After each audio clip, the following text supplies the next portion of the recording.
सास और बहू का मानसिक संघर्ष कहानी एक छोटे से शहर के एक छोटे से घर में बसी हुई थी। इस घर में रहती थी सास विमला देवी और उनकी बहू काव्या। विमला देवी की उम्र लगभग 60 वर्ष थी और काव्या महज 30 साल की थी। उम्र में फर्क था, लेकिन दोनों के बीच मानसिक संघर्ष का अंतर और भी गहरा था। अगर आप अपनी माँ से प्यार करते हो और उनको हमेशा खुश देखना चाहते हो तो चैनल को सब्सक्राइब करो, लाइक करो, जय माता दी कमेंट करो। बहुत ही जल्द आपको खुशखबरी मिलेगी। प्लीज वीडियो को लास्ट तक जरूर देखें। अब आगे सुने। विमला देवी का जीवन बेहद परंपरागत और अनुशासित था। वह एक कठोर महिला थीं, जिन्हें अपने घर और परिवार के साथ अपने रिवाजों और परंपराओं को बनाए रखना बहुत जरूरी लगता था। काव्या, जो एक आधुनिक सोच रखने वाली लड़की थी, अपने जीवन में नए विचार और आधुनिक दृष्टिकोण से जीना चाहती थी। यही अंतर उनके बीच का सबसे बड़ा मानसिक संघर्ष था। काव्या ने अपने जीवन के पहले कुछ साल अपने माता-पिता के साथ बिताए थे, जो उसे हमेशा यह समझाते थे कि एक महिला को स्वतंत्र रूप से अपने विचार रखने का हक है और उसे अपनी राय को सम्मान मिलना चाहिए। लेकिन जब वह विवाह के बाद विमला देवी के घर आई तो उसे एक बिल्कुल अलग दुनिया का सामना करना पड़ा। विमला देवी ने हमेशा यह चाहा था कि काव्या घर के कामकाज में पूरी तरह से व्यस्त रहे और उनके रिवाजों के अनुसार सास और बहू के रिश्ते में हमेशा सम्मान और संयम बना रहे। काव्या ने शुरुआत में यह सब कुछ सहन किया, लेकिन धीरे धीरे उसे महसूस हुआ कि उसकी स्वतंत्रता और व्यक्तिगत विचारों का कहीं कोई स्थान नहीं था।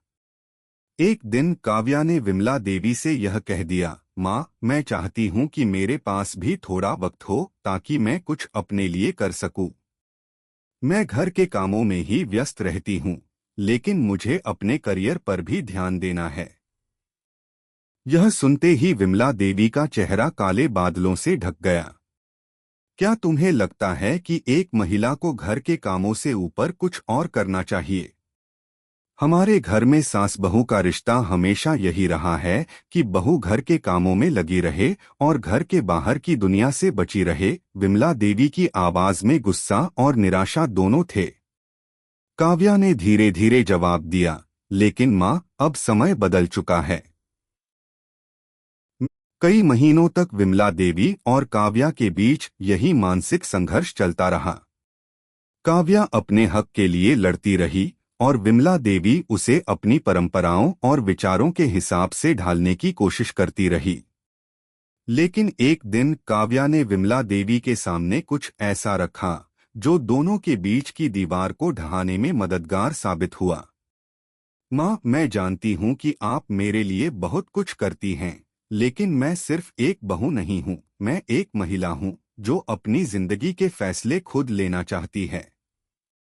मैं चाहती हूँ कि आप मुझे मेरी जिंदगी जीने दें, लेकिन मैं हमेशा आपके पास रहूंगी, आपका साथ दूंगी।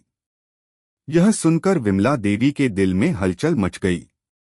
उसने पहली बार काव्या के शब्दों को समझा और महसूस किया कि उसकी बहू की भावनाएं भी उतनी ही महत्वपूर्ण हैं जितनी उसकी अपनी। कुछ दिन बाद विमला देवी ने काव्या से कहा, तुम सही कहती हो बेटा। मुझे शायद यह समझने में वक्त लगा, लेकिन अब मैं तुमसे यह वादा करती हूँ कि मैं तुम्हारी इच्छा का सम्मान करूंगी। तुम्हें अपने करियर पर ध्यान देने का पूरा हक है और मैं तुम्हारे साथ हूँ। इस वादे ने काव्या को आश्वस्त किया और उनका मानसिक संघर्ष समाप्त हो गया।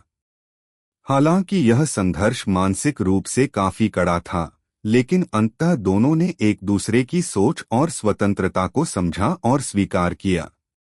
वह दिन दोनों के लिए एक नया मोड़ लेकर आया।